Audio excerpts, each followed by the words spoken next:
240 millilitre Dettol জলে জল ও ডেটলের আয়তনের অনুপাত 1:3।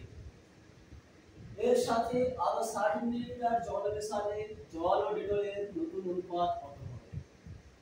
ব্যাপারটা কি রকম না 240 মিলিলিটার একটা জল আর ডেটলের মিশ্রণ আছে, যে মিশ্রণে যদি 1 ভাগ জল থাকে তাহলে 3 ভাগ থাকে ডেটল। এটুকু বোঝা গেল। তার মানে এই মিশ্রণে জলের আনুপাতিক ভাগ আর কত হবে? 1/1 + 4। এখন উঠাই দিই।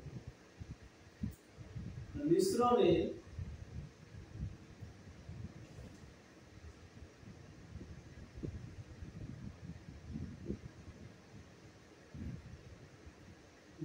জলের আনুপাতিক ভাগ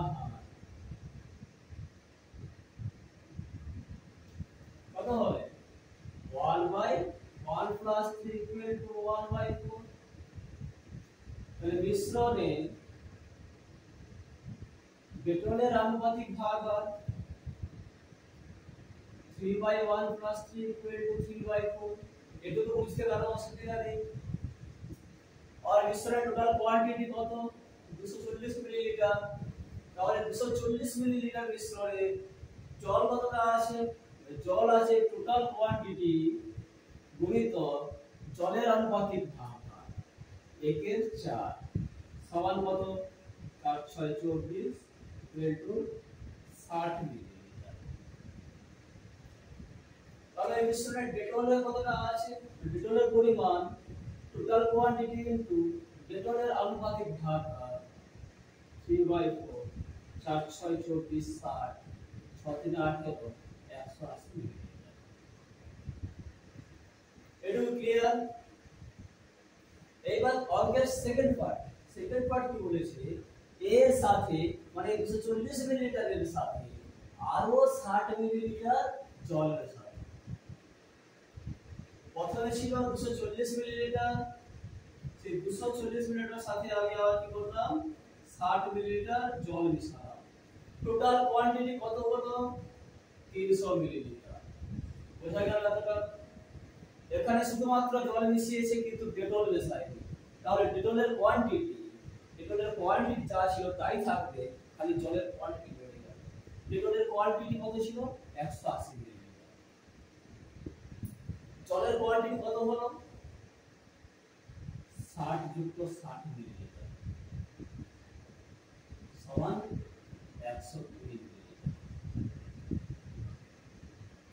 এটুকু বুঝতে অসুবিধা নেই। এখন টোটাল কোয়ান্টিটি কত হয়ে গেছে? এখন টোটাল কোয়ান্টিটি হয়েছে 240 প্লাস 60 300 মিলিলিটার। ক্লিয়ার? এবার 300 মিলিলিটার মিশ্রণে জল কতটা হলো? 120 মিলিলিটার।